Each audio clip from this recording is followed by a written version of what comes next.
Hai, ketemu lagi bersama saya Vida dari Yoganesia. Yuk kita ngobrol-ngobrol.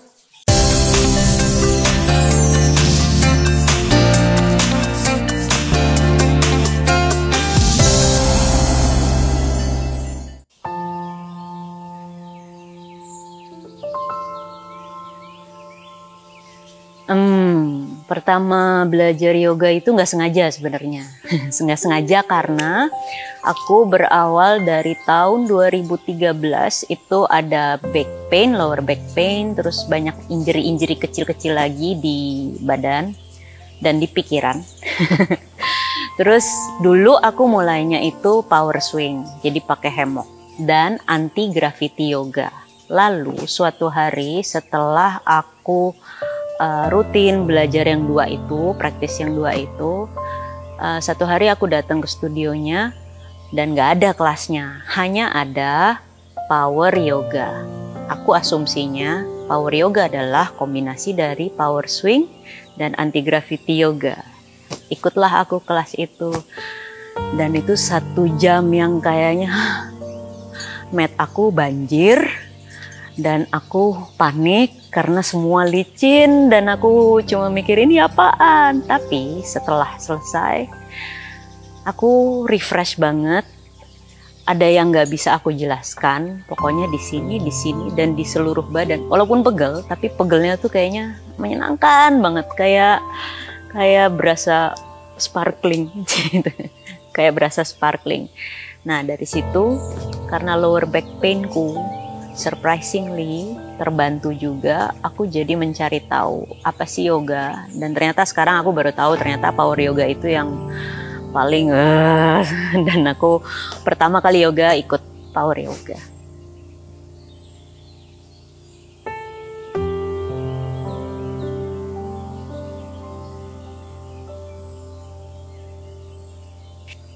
Kenapa tertarik sama restoratif?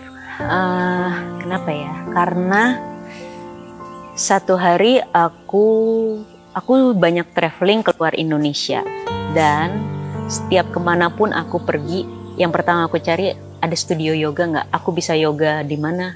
Di negara ini.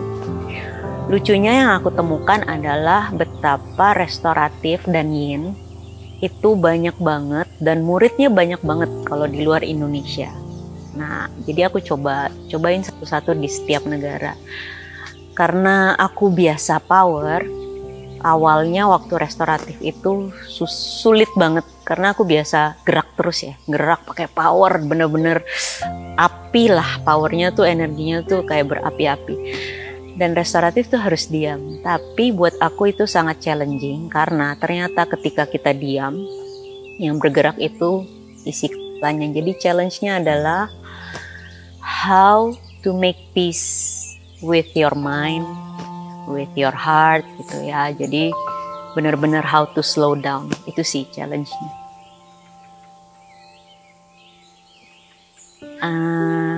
Kalau praktis restoratifnya baru 2 tahun, kalau mengajarnya baru 1 tahun.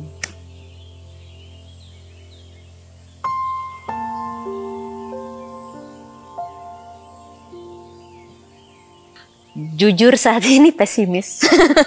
Pesimis karena orang Indonesia, jujur ya, orang Indonesia itu, aku bahkan bukan, kalau praktis bukan di Jakarta, misalnya di Bali yang banyak practitioner-nya adalah orang-orang dari luar Indonesia, bule-bule gitu. Nggak usah bule ya, maksudnya luar Indonesia lah, bisa orang Asia juga, tapi dari luar Indonesia. Itu kelas, mau kelas sebesar apapun, mau kelas isinya 30 orang, 50 orang itu penuh. Dan aku bisa menjadi satu-satunya murid Indonesia di dalam kelas itu.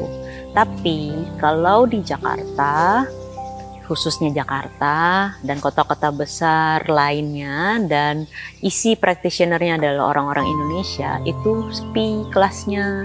Jadi misalnya hanya ya pokoknya di bawah 10 orang lah. Karena kalau aku tanya kenapa gitu, ya tidur-tiduran aja kan, bisa di rumah.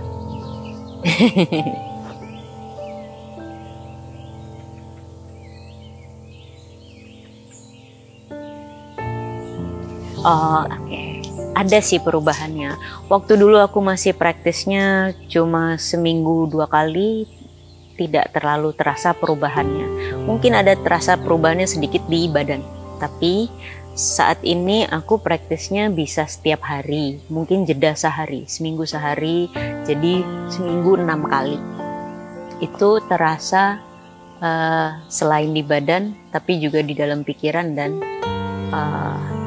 kehidupan sehari-hari, karena setelah selesai praktis yang secara fisik, yoga tuh nggak berhenti di dalam matras aja. Setelah, maksudnya percuma ya kalau udah yoga, meditasi, habis itu begitu macet tuh kayak gitu, maksudnya itu caranya untuk apa ya, benar-benar membantu aku sih untuk channeling dan mengenal diriku sendiri, tidak hanya badannya, tidak hanya badan dengan segala injury-injury aku, tapi juga secara personal, gimana caranya menghandle emosi, mengamati orang, menunda reaksi, dan gimana caranya aku lebih merespon ketimbang menjadi orang yang sangat reaktif.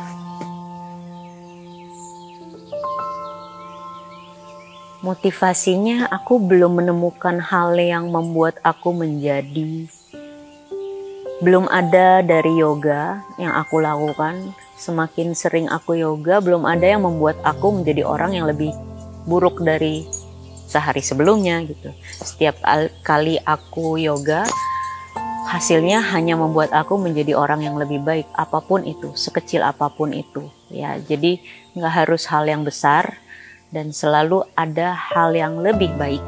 Terus aku pekerjaan utamanya di dunia yang sangat stressful, di dunia film, bekerja dengan waktu yang sangat panjang, secara fisik itu sulit, secara pikiran itu berat, secara untuk perempuan itu sangat challenging, dan yoga tuh kayak jadi balancing act buat aku gitu. Jadi biar tetap I need to keep sane.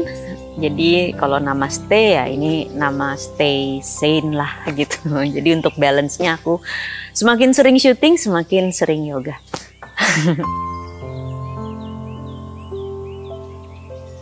Buat aku fakta. Iya.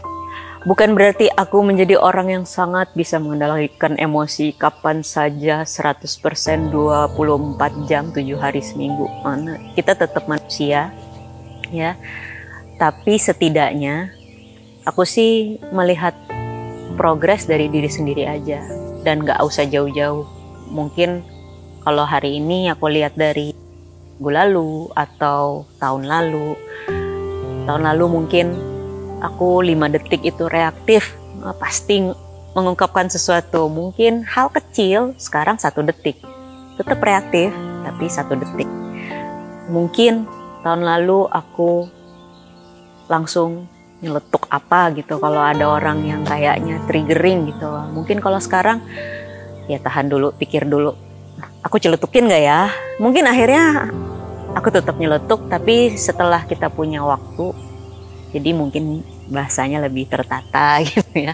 Kalau misalnya, tapi mungkin juga habis itu udah nggak penting, hanya membuang energi. Dia juga mungkin udah lupa gitu. Maksudnya buat aku sih fakta, ya nggak harus berarti aku nggak pernah emosi.